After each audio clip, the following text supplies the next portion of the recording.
Good morning दोस्तों। तो आज अपन अपने नेक्स्ट चैप्टर का रिवीजन स्टार्ट करने वाले हैं जिसका नाम है set off and carry forward. Sir ये set off and carry forward क्या होता है? मान लीजिए आपको इस साल में बिजनेस हेड के लॉस से आपको लॉस हो गया है, आपको बिजनेस का आपको इस साल में लॉस हो गया है और इस साल के आपने सारे इनकम को देख लिया, आपने वहां से सारों को इनकम से आपने लॉस को सेट ऑफ कर लिया। उसके बाद भी आपका लॉस एक्स्ट्रा बच जाता है, उसको आप अगले साल में उस लॉस को ले जाते हो और अगले साल में जो आपका बिजनेस का इनकम होता है उससे आप क्या कर सकते हो, लॉस को सेट ऑफ कर सकते हो। आपको अगले साल में पूरे इनकम पे आपको टैक्स नहीं पे करना है। जितना आपका अगले साल का इनकम होगा उसमें से आप पिछले साल का जो कैरी फॉरवर्ड लॉस है उसको आप लेस कर दोगे। उसके बाद जो बचेगा रिमेनिंग इनकम होगा उस पर आपको टैक्स पे करना रहेगा। इसको बोलते हैं set off and carry forward. देखो क्या मतलब होता है set off and carry forward का। Loss of one head adjusted with income of same head और any another head of profit. या तो आप सेम हेड से उसको एडजस्ट कर सकते हो या फिर दूसरे हेड की इनकम से उसको सेट ऑफ कर सकते हो in the same assessment year और profit of same assessment year is not sufficient. अगर आपका सेम असेसमेंट ईयर का प्रॉफिट सफिशिएंट नहीं है उस लॉस को सेट ऑफ करने के लिए तो आप क्या करते हो, उस लॉस को आप कैरी फॉरवर्ड भी कर सकते हो अगले सालों के लिए। अब इसमें दो टाइप के होते हैं, एक होता है इंटर सोर्स एडजस्टमेंट, सेकंड होता है आपका inter head adjustment. Inter source का मतलब क्या होता है ना, आप सेम हेड की लॉस को सेम हेड की इनकम से आप सेट ऑफ कर रहे हो। क्या लिखा है? Same heads loss set of against same head of income is called inter source adjustment. अब देखो कुछ अपन को दे रखे हैं कि अगर इन एक्टिविटी से अगर आपको लॉस होता है तो ये आपकी इस एक्टिविटी के इनकम से ये सेट ऑफ हो सकती है, ये अदर इनकम से आपके सेट ऑफ नहीं होगी। क्या लिखा है देखो, in following case same nature of loss adjusted with the only same nature of income से ही एडजस्ट होंगे। कौन सा? अगर आपको लॉन्ग टर्म कैपिटल लॉस होता है वो लॉन्ग टर्म कैपिटल गेन से ही सेट ऑफ होने वाला है। अगर आपको स्पेकुलेटिव बिजनेस का लॉस होता है तो वो स्पेकुलेटिव बिजनेस के गेन से ही सेट ऑफ होगा। अगर आपको लॉस होता है loss from the activity of owning and maintaining race horses, अगर आपको घोड़ों पे पैसा लगाते हो ना, अगर वहां से अगर आपको लॉस हो जाता है तो घोड़ों की इनकम जो आएगी उसी से आपकी क्या होने वाला है, लॉस सेट ऑफ होगा। ये अदर इनकम से आपका सेट ऑफ नहीं होने वाला है। अगर मान लीजिए आपको 35 एडी वाले बिजनेस से लॉस हो गया तो आपको 35 एडी वाले बिजनेस के इनकम से वो सेट ऑफ होने वाला है, वो किसी दूसरे इनकम से सेट ऑफ नहीं होगा यहाँ पे। अब बढ़ते हैं अपन इंटर हेड एडजस्टमेंट। ये क्या होता है ना, एक हेड की इनकम को दूसरे हेड यानी कि फिर दूसरे नेचर ऑफ इनकम से अपन क्या कर रहे हैं, उसको एडजस्ट कर रहे हैं। देखो क्या लिखा है, अगर आपका पीजीबीपी का लॉस, अगर आपका पीजीबीपी का लॉस है तो आपको किसी भी दूसरे हेड से उसको एडजस्ट कर सकते हो उस लॉस को, एक्सेप्ट सैलरी। सैलरी को छोड़कर आप किसी भी हेड से क्या कर सकते हो, पीजीबीपी के इनकम के लॉस को आप पीजीबीपी के लॉस को आप उससे एडजस्ट कर सकते हो, उससे सेट ऑफ आप कर सकते हो। अगर आपको कैपिटल गेन का लॉस होता है, अगर आपको कैपिटल गेन का लॉस होता है, पता है आपको, मैंने बताया था लॉन्ग टर्म का लॉस होगा तो लॉन्ग टर्म से ही एडजस्ट होगा, but short term capital loss अगर आपको होता है तो आपका लॉन्ग टर्म या शॉर्ट टर्म दोनों कैपिटल गेन से आपका क्या हो सकता है, सेट ऑफ हो सकता है। पर ध्यान रखना, कैपिटल गेन हेड का लॉस किसी भी दूसरे हेड से सेट ऑफ नहीं हो सकता। कैपिटल गेन हेड का लॉस किसी भी दूसरे हेड से सेट ऑफ नहीं हो सकता। कैपिटल गेन हेड का लॉस अगर लॉन्ग टर्म है तो लॉन्ग टर्म गेन से ही सेट ऑफ होगा। अगर आपका शॉर्ट टर्म कैपिटल लॉस है तो शॉर्ट टर्म कैपिटल गेन से भी सेट ऑफ हो सकता है या लॉन्ग टर्म कैपिटल गेन से भी वो सेट ऑफ हो सकता है। देखो क्या लिखा है, short term capital loss can be set off from long term और short term, but long term capital loss can be set off only from long term capital gain. ठीक है, फिर अपन देखते हैं, अगर आपको लॉस होता है from acting of ऑनिंग and maintaining resources, speculative business से लॉस होता है या फिर 35 एडी वाला आपको लॉस होता है तो ये सेम नेचर ऑफ इनकम से क्या होने वाला है, आपका वापस सेट ऑफ होने वाला है। अगर आपको हाउस प्रॉपर्टी हेड से लॉस होता है, अगर आपको हाउस प्रॉपर्टी हेड का लॉस होता है तो आप किसी दूसरे हेड से इस पे लॉस को आप सेट ऑफ कर सकते हो, बट मैक्सिमम आपका लिमिट रहेगा 2 लाख रुपए का। मैक्सिमम आपका लिमिट रहेगा 2 लाख रुपए का, ध्यान रखना, मैक्सिमम आपका 2 लाख का यहाँ पे लिमिट रहने वाला है। अब बात करते हैं carry forward and setup of house property एड का लॉस। हाउस प्रॉपर्टी लॉस का अपन डिटेल में बात करते हैं। अगर आप individual HUF AOP BOI RTP juridical person हो, अगर आप नॉर्मल वाले रिजिम से टैक्स पे करते हो, मतलब 115 बीएससी अगर आप फॉलो नहीं करते हो, अगर आप नॉर्मल प्रोविजन से आप टैक्स पे करते हो तो आप क्या कर सकते हो, दूसरे हेड से अपना लॉस को 2 लाख तक आप सेट ऑफ कर सकते हो। और ध्यान रखना, रिमेनिंग जो लॉस बचेगा आपका 2 लाख सेट ऑफ करने के बाद उसको आप अगले साल के लिए आप कैरी फॉरवर्ड कर सकते हो, बट अगले साल में ध्यान रखना आप किसी भी दूसरे हेड से उस लॉस को सेट ऑफ नहीं कर सकते, ओनली आप हाउस प्रॉपर्टी हेड की इनकम से उसको सेट ऑफ कर सकते हो। मतलब ये 2 लाख का लिमिट है ना जो आपको उसी साल में मिलेगा जिस साल में आपका लॉस हुआ है, उसके अगले सालों में आप ओनली हाउस प्रॉपर्टी एड की इनकम से इसको सेट ऑफ कर पाओगे। चलिए सेकंड, अगर आप 115 बीएससी फॉलो करते हो ना तो आप हाउस प्रॉपर्टी एड के लॉस को किसी भी अदर एड से आप सेट ऑफ नहीं कर सकते, ना तो आपका जिस साल में लॉस हुआ उस साल में, ना आप अगले सालों में उसको सेट ऑफ कर पाओगे। ध्यान रखना, अगर आप कंपनी फर्म या कोऑपरेटिव सोसाइटी हो, अगर आप कंपनी फर्म या कोऑपरेटिव सोसाइटी हो, वेदर और not opt for special rates of tax, मतलब आपने चाहे आप नॉर्मल प्रोविजन से टैक्स पे कर रहे हो या फिर आप अपने स्पेशल रेट से टैक्स पे कर रहे हो, आप हाउस प्रॉपर्टी एड के लॉस को 2 लाख तक आप किसी भी अदर रेट से आप सेट ऑफ कर सकते हो, और जो बाकी रिमेनिंग लॉस बचेगा उसको आप कैरी फॉरवर्ड कर सकते हो, बट अगले सालों में आप ओनली हाउस प्रॉपर्टी एड की इनकम से उसको सेट ऑफ कर पाओगे, आप अदर हेड की इनकम से उसको सेट ऑफ नहीं कर पाओगे। चलिए फिर अपन पढ़ते हैं carry forward and set of business loss. Business loss की बात करते हैं। तो ध्यान रखना, बिजनेस के लॉस को मैं आपको पहले ही बता चुका हूँ, आप किसी भी हेड से उसको लॉस को सेट ऑफ कर सकते हो एक्सेप्ट सैलरी। सैलरी को छोड़ के आप किसी भी हेड से इनकम से उसको सेट ऑफ कर सकते हो। और अगर इस साल में आपका जो दूसरा इनकम था वो इतना सफिशियंट नहीं है कि आप उसके पूरे लॉस को आप सेट ऑफ कर सकते हैं, तो उस लॉस को आप कैरी फॉरवर्ड भी कर सकते हैं। उस लॉस को आप क्या कर सकते हो, 8 सालों तक कैरी फॉरवर्ड कर सकते हो। मतलब 8 साल तक आप अगर तक कैरी फॉरवर्ड कर सकते हो उसको, अलग अलग इनकम से आप सेट ऑफ करते रहोगे आपकी बिजनेस इनकम से, और जहां तक आपका सेट ऑफ हो जाए ठीक है। अगर 8 सालों में अगर आपका सेट ऑफ नहीं होता तो आपको वो लॉस बन जाएगा, आपका डेड लॉस बन जाएगा। Carry forward business loss can be set of against only business income, या वो पहले हाउस प्रॉपर्टी में बताया था। ओनली जिस साल में आपका लॉस होता है उस साल में आप अदर हेड की इनकम से उसको सेट ऑफ कर सकते हो, बट कैरी फॉरवर्ड होने के बाद ओनली आप सेम नेचर ऑफ इनकम से उसको क्या कर सकते हो, सेट ऑफ कर सकते हो। यही आपका बिजनेस हेड में रहने वाला है। अगर आपका जिस साल में आपका लॉस हुआ है उस साल में आप सैलरी को छोड़कर किसी भी हेड की इनकम से उसको सेट ऑफ कर सकते हो, बट अगले सालों में आप क्या करोगे, ओनली बिजनेस की इनकम से उसको सेट ऑफ करोगे। चलिए, अगर आपने क्या किया ना, रिटर्न टाइम पे फाइल नहीं किया तो आप लॉस को आगे कैरी फॉरवर्ड नहीं कर पाओगे।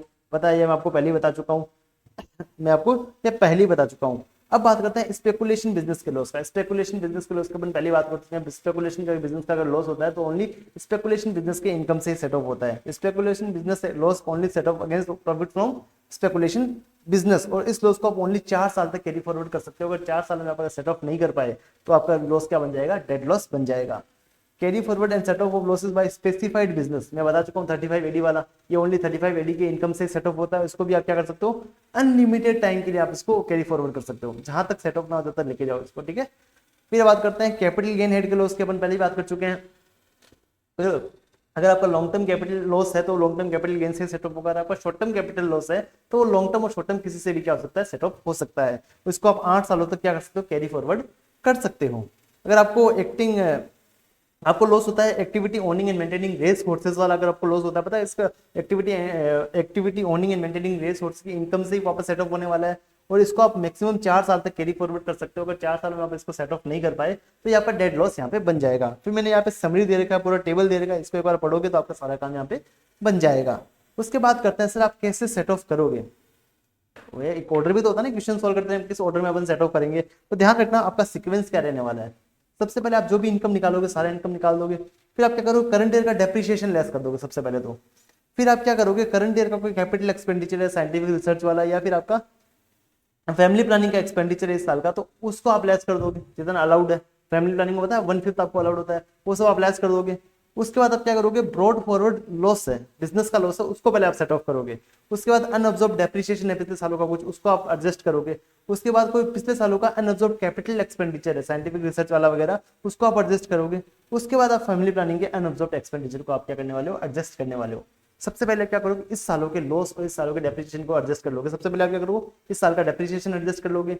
फिर इस साल का कोई साइंटिफिक का आपने रिसर्च में कुछ पैसा किया है इन्वेस्ट, तो आपका उसका डिडक्शन आप इस साल का ले लोगे। फैमिली प्लानिंग का इस साल का ले लोगे।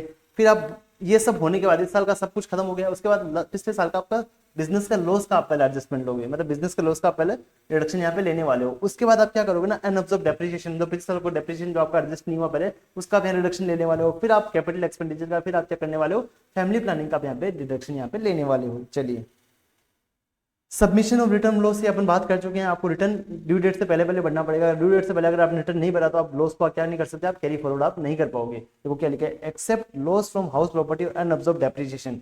हाउस प्रॉपर्टी के लॉस को, अनअब्जॉर्ब डेप्रिसिएशन को छोड़ के assessee not able to carry forward if not file return on और before the due date of return filing. Due date of return filing से अगर पहले रिटर्न नहीं भरता है तो हाउस प्रॉपर्टी हेड और अनअब्जॉर्ब डेप्रिसिएशन को छोड़ के बाकी किसी भी लॉस को आगे कैरी फॉरवर्ड नहीं कर पाएगा। अगर सर रिटर्न टाइम पे फाइल नहीं किया, क्या सर हम हाउस प्रॉपर्टी हेड के लॉस को, अनअब्जॉर्ब डेप्रिसिएशन के लॉस को आगे हम कैरी फॉरवर्ड कर सकते हैं? आंसर इज यस, आप कर सकते हो, कोई दिक्कत नहीं है। बस इसके अलावा अगर आपका बिजनेस का लॉस है या फिर कैपिटल गेन का लॉस है, उसको आप आगे कैरी फॉरवर्ड नहीं कर पाओगे अगर रिटर्न आपने टाइम पे फाइल नहीं किया तो। It means loss from house property unabsorb depreciation can be carry forward even if return of income filed after the due date. This is applicable for only year in which loss incurred. मतलब आपका इस साल में loss है, इसी साल के लिए नियम है। जैसे मान लीजिए आपका बिजनेस का लॉस था 50 लाख का, आपने इस साल का रिटर्न टाइम पे फाइल कर दिया, इस साल में आपको लॉस हुआ था, अगले साल में आपने रिटर्न लेट फाइल किया, ऐसा नहीं है आपको वो सेट ऑफ भी नहीं करने देंगे। पिछले साल का जो कैरी फॉरवर्ड लॉस है 50 लाख का, उसको सेट ऑफ तो हम करने देंगे, भले आप रिटर्न के ड्यू डेट के बाद में भरो, कोई दिक्कत नहीं है। पर जिस साल में आपको लॉस हुआ ना, ओनली वो साल वाला लॉस आप क्या नहीं कर सकते, कैरी फॉरवर्ड नहीं कर पाओगे। अगर पिछले साल का कैरी फॉरवर्ड होते हुए आ रहा है तो उसका आप आफ्टर द ड्यू डेट भी क्या कर सकते हो, उसको सेट ऑफ कर सकते हो। बट इस साल का जो लॉस हुआ उसको आप आगे कैरी फॉरवर्ड नहीं कर पाओगे। I hope you understand. अब बात करते हैं brought forward loss of defunct fund, ये क्या होता है सर? बिजनेस बंद हो गया था आपका, पहले बिजनेस बंद हो गया था, उसका लॉस पड़ा हुआ था। अभी क्या हुआ ना, उस बिजनेस का जो बंद हो गया, उसके कोई डेटर्स वगैरह थे जिनसे आप पैसा मांगते थे, उनसे पैसा का रिकवरी हो गया है, और अपना उस टाइम का लॉस भी था उसमें फर्म में, तो उस लॉस को क्या उस डेटर से रिकवरी हुआ उससे हम एडजस्ट कर सकते हैं क्या? या फिर अपना बिजनेस बंद हुए 8 साल से भी ज्यादा हो चुका है, पता है बिजनेस के लॉस को अपने 8 साल तक कैरी फॉरवर्ड कर सकते हैं, 8 साल से भी ज्यादा हो गए हैं, क्या 8 साल के बाद भी हम जो रिकवरी हुआ उससे हम एडजस्ट कर सकते हैं उस लॉस को? Answer is yes. अगर आपका बिजनेस बंद हो गया उस टाइम पे, तो उसके लॉस का कोई भी टाइम पीरियड नहीं है एडजस्ट करने का, जब भी आपको रिकवरी होता है उस बिजनेस में कुछ भी, तो अब उस लॉस को क्या कर सकते हो? एडजस्ट कर सकते हो। देखो क्या लिखा है, business close permanently but after some time any income arise under section 41 like recovery of bad debt, then any brought forward business loss at the time of business permanently close except speculative loss can be set off against such income। इस income case में आप set of कर सकते हो, और 8 साल और 4 साल वाले यहाँ पे क्या नहीं लगेगा, रूल यहाँ पे नहीं लगेगा। एग्जाम्पल देखना, मेरी बात सुनना। XYZ लिमिटेड है, मैन्युफैक्चरिंग बिजनेस है, उसका मैन्युफैक्चरिंग बिजनेस है, विच सीजेस ऑपरेशन इन 16-17, 17-18 में उसका 16-17 में उसका बिजनेस बंद हो गया। इन दैट ईयर इट इनकर ए बिजनेस लॉस ऑफ ₹8 लाख, उस साल में उसको 8 लाख का बिजनेस का लॉस हुआ है।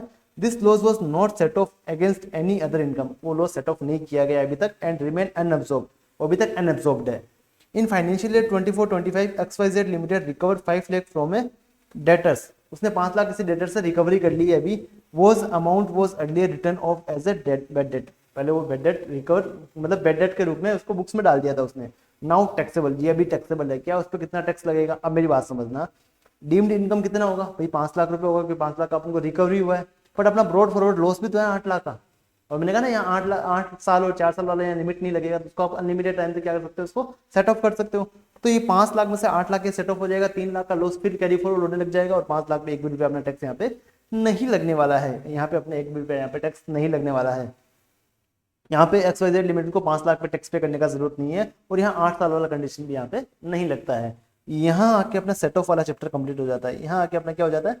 सेट ऑफ वाला पूरा चैप्टर यहाँ पे कंप्लीट हो जाता है। आई होप आपको ये चीज समझ में आई, आई होप इसको आप बार बार रिवाइज करोगे, इसकी वजह से क्या होगा ना, आप सारी क्लियरिटी आपको आ जाएगी। और यहाँ पे क्या करो ना, एग्जाम टाइम में अगर आप सिर्फ टेबल पढ़ के जाते हो ना, तो भी आपका काम बन जाएगा। और यहाँ पे एक पॉइंट याद रखना, जो मैंने आपको पहले बताया था, कि भाई जिस साल में आपको लॉस होता है उसी साल में आप अदर हेड की इनकम से उसको सेट ऑफ कर सकते हो, बट कैरी फॉरवर्ड होने के बाद ओनली सेम हेड की इनकम सेम हेड की प्रॉफिट से ही सेट ऑफ होने वाला है। सेम हेड का लॉस आपका सेम हेड की इनकम से ही सेट ऑफ होने वाला है, ये आप सब में देख लेना, क्योंकि एग्जाम में आपको ये कंफ्यूजन हो सकता है कि भाई क्या पता हाउस प्रॉपर्टी हेड का लॉस है जो कैरी फॉरवर्ड हो गया, मैं इस साल भी दूसरे हेड से उसको 2 लाख तक सेट ऑफ कर दूं, नहीं कर पाओगे। ओनली जिस साल में आपको लॉस हो उसी साल में आप दूसरे हेड से उसको सेट ऑफ कर सकते हो, अगले सालों में आपको सेम हेड की इनकम से उसको सेट ऑफ करना रहेगा। आई होप आपको यहाँ तक समझ में आया। एक बार इसको फटाफट से अगर वापस आप रिवाइज कर लेना, 5-7 मिनट लगेंगे आपको, उसके बाद थोड़ा क्वेश्चन सॉल्व कर लेना, आपका सारा काम यहाँ पे बन जाएगा। चलिए, थैंक यू।